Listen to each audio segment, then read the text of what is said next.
Industry Institute initiative is one of the key focus areas of ProMFG Media, wherein we enable connection and engagement of the two key stakeholders of the manufacturing sector. This partnership can immensely help in upskilling of the young engineers entering the sector.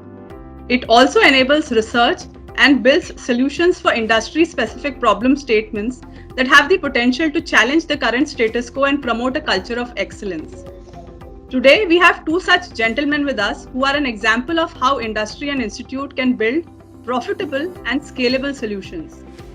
On behalf of ProMFG Media, I welcome Mr. Prakash Lohia, the Managing Director of Merino Group, and Dr. Sachin Mandavgane, Head of Chemical Technology at Vishveshwaraya National Institute of Technology. Welcome, sirs, and thank you for joining us today. First of all, congratulations on creating an example of how businesses can be built with a circular economy at the core. Can you share a little bit of insights on this, as well as how it is scalable and profitable? It's, when anything appears very simple, you should know that you have hit the bullseye.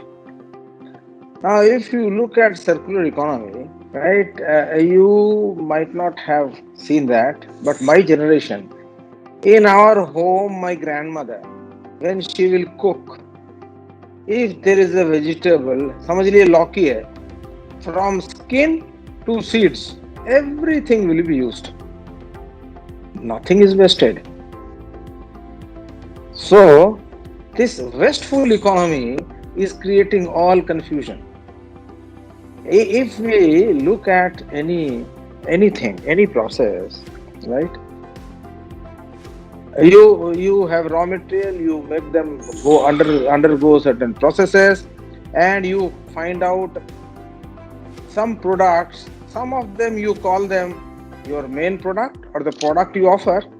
Some of the products they come out, you do not know their use, you call them waste. If you know the use, they are not waste. And knowing the use, right? What you require from the one side, the analytical, the properties of those products. So the science of that. And then what you have to understand is the technology to convert that into some useful product or for some useful use. I share with you on a very interesting sloka, our ancient wisdom. Aksharam amantram nasti. There is not a single letter which is not potentially a mantra. Nasti moolam anaushadham. There is no root of any plant which does not have a medicinal property. Purusha ayogya nasti. There is not a single human being who does not have any quality. So what is the problem? Tatra yojaka durlabam. The rare are the attitude, aptitude, brain to utilize them. So I think this is the core of circular economy to me, right? So this is what the easiest way I could share with you.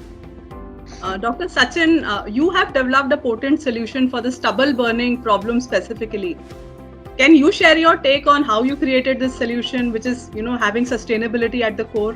As far as this very specific issue of stubble burning, we know last couple of years, this has become a national issue, typically in CR, New Delhi, and the capital is under smog during October, November and December.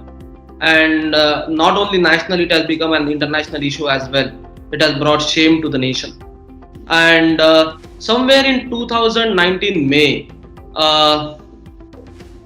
Lohia sir and me had a discussion on this topic, that can we come up with some kind of solution which is very exclusive for stubble. Let me tell you about stubble or a rice straw. Rice straw is a very a kind of a notorious biomass. It doesn't degrade easily. If you just keep it as it is, you'll find that it doesn't decompose, it doesn't spoil.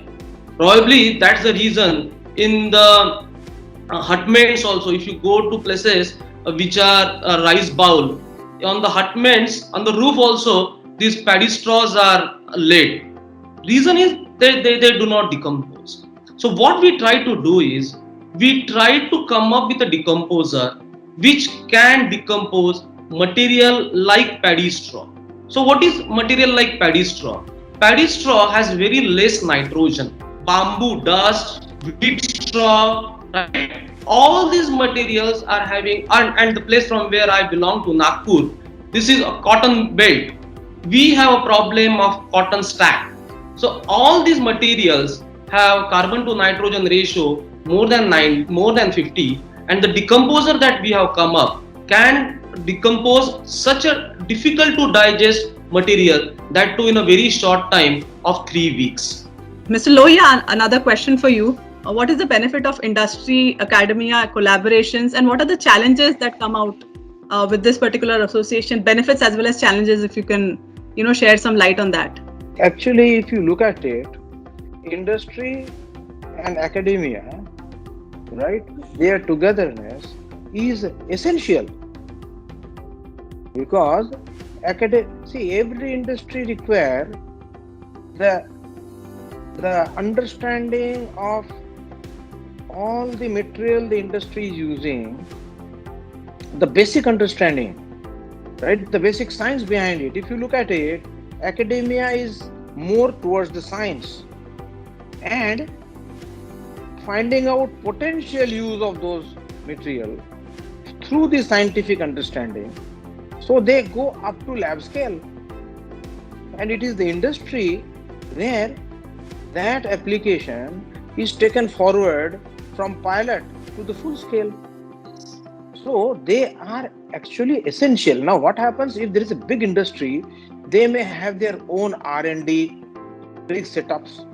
See, now one thing we all know, that the application is more in this field of innovativeness than creativity. What is the difference? Innovativeness is main ingredient is cross-functional application of knowledge. I know something in chemistry, I can apply it in physics. I know something in nano. How this nano you can see is used. In an academia, there is a perfect atmosphere where multidisciplinary experts are there, right? How many industry can have their own setup of multidisciplinary R&D? So my own way of looking at it is, it is essential. It is unfortunate, right, that the way the academia and the industry should work together, it is not happening. It is something like I am a very traditional man, try to explain the things through my traditional understanding. Academia are the Brahmins, industry are the Baniyas, right? Both have their own egos. So they are unable to come together. But if you look at it, okay, it not coming together is something surprising. And this I have experienced it from the very beginning, and I was very fortunate, as I said, that though part of an industry, but a blue-collared person. So I understand the value, right, of the I call it like this is a connection between the top floor and the shop floor, right? So, and this bridge is very important for any success, but it is not happening. I have taken so much of time in my lifetime, right? I have come across very few. Sachin is among one of them, who can vibe with the industrial requirements. More such people we have more such academic institutions we have. One major issue which mostly a lot of people share is the time issue with academia, that they are into too many things. So probably that is one of the management of time, and now with a lot of focus coming on this particular aspect, probably we'll see a change. Yeah, I agree with you. See, what happens is the focus. If the focus is, time is a derivative, means essence is focus. So now the focus is changing, and we will see a lot of, and then there is for example, between me and Sachin, There is a continuous exchange. I get the fresh thoughts of the scientist from him, and I share my hackneyed old ideas of management, and he gets enriched by that. So it is natural. You are correct. Coming to you, Dr. Sachin, Yeah. what are your expectations? You have had a good experience with, with Mr. Lohia. How do you think, research in institute should be done, and businesses can actually enable from this research? I know that you conduct your PhD programs in a very different manner.